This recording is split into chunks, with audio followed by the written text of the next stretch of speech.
dhe kulturës, zotit Ruben Shima, I cili do të flasë për artin pamor. Besoj, okay. Përshëndetje, doktor Berisha, përshëndetjeve të pranishmëve, kolegëve. Dua ta nis fjalën me një thënie që më vjen ndërmend nga Jeff Kennedy, I cili thoshte: nëse duam që arti të ushqej rrënjët e kulturës, shoqëria duhet ta lejë artistin të lirë, të ndjek vizionin e vet kudo që është shtëpia ai.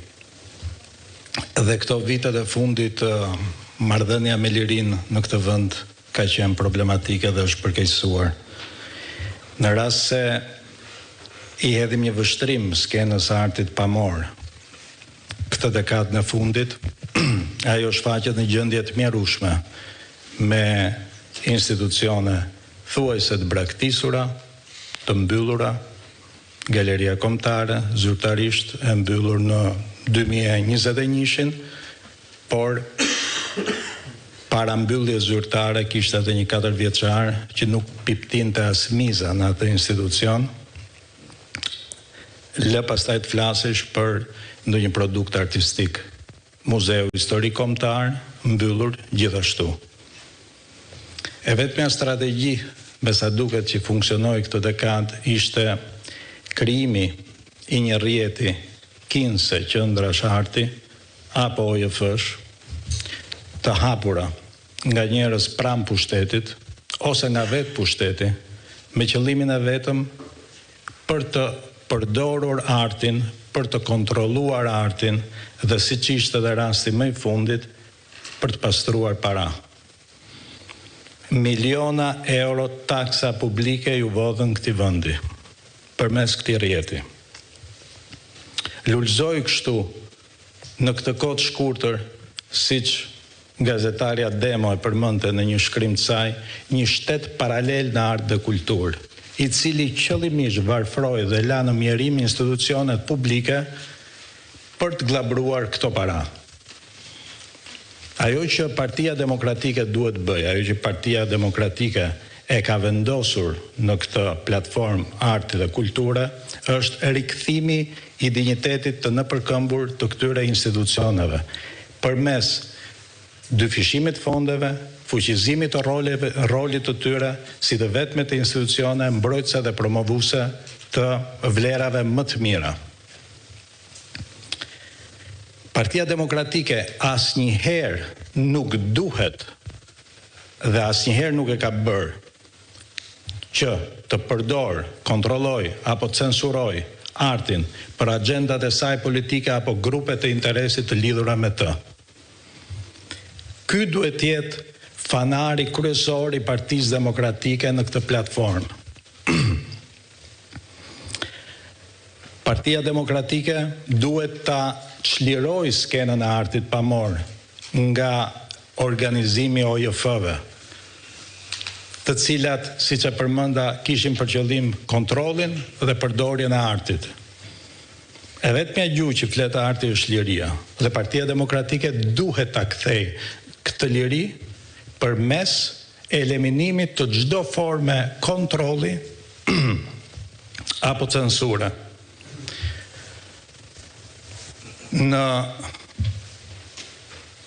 Në planin më afatgjatë, ne duhet të nxisim proceset krijuese. Ne duhet të nxisim mendimin kritik që këto vitet e fundit është plotësisht I mpir, pasi kjo është e vetmja gjë e cila e shëndos shoqërinë, e bën atë më demokratike.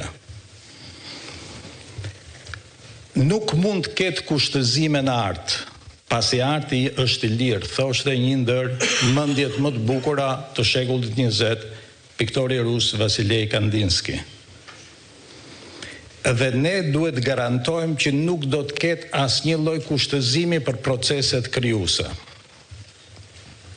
Nga ana tjetër, Partia Demokratike duhet të krijojë një fond kombëtar për blerjen dhe pasurimin e veprave të artit me qëllim pasurimin e muzeve dhe koleksioneve tona, të cilat kanë ndaluar që në vitet 1990. Pra sot praktikisht në rast se do të bësh një studim, një kërkim, një ekspozit mbi atë se çfarë ka ndodhur me artin shqiptar këto 3 dekadat e fundit, muzet tona nuk të ofrojnë asgjë. Dhe 2 fjalë për trashëgiminë kulturore. I përmendi shumë Ina, megjithatë ajo çka është më shqetësuesja në mendimin tim është abrogimi i menjëhershëm i ligjit për trashëgiminë kulturore. I plot, i cili është sa paradoksal, aq edhe korruptiv. Është një ligj i cili nga njëra anë e para njërë ka 7 vjet i aprovuar si ligj dhe në këto 7 vjet nuk është shoqëruar me asnjë amendament ligjor. Qëllimisht është lënë i tillë, sepse një amendament ligjor, një akt nënligjor është detyrues për të, për këdo. Paradoksalisht kemi kapituj të tërë që marrin në mbrojtje fjalabie peizazhi natyror. Por ne jemi dëshmitar që sot nuk ka mbetur gur, shkëmb, shkrep në jug të vendit pa ju nënshtruar një transformimi të dhunshëm dhe brutal. Nuk ka asgjë këtu për të mbrojtur, nuk ka mbetur më asgjë për të mbrojtur. Çështja e trashëgimisë kulturore në këtë vend më tepër se sa një program partijak politik është një mision kombëtar shpëtimi. Duhet shpëtojmë çfarë të mundemi.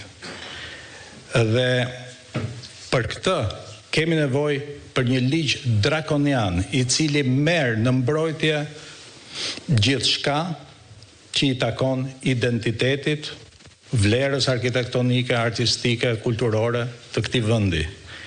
Përndryshe, Tirana do të jetë një qytet në shumë pak vite, do të jetë një qytet pa asnjë lloj gjurme, pa identitet, do të jetë një përçudnim i një metropoli diku ande nga lindja e mesme.